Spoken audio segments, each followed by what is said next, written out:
भारत माता की जय, भारत माता की जय, भारत माता की जय।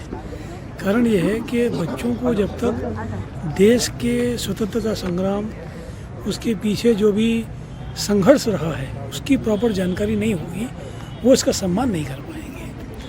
भारत को अगर विश्व का श्रेष्ठतम राष्ट्र बनाना है तो उसकी चाबी हमारे युवा विद्यार्थियों के पास है। आज का हमारा जो विद्यार्थी है, अगर वो ठान लेगा कि भारतवर्ष को विकसित राष्ट्र बनाना है, विश्व का सबसे शक्तिशाली गणतंत्र बनाना है, तो निश्चित रूप से वो बना पाएंगे।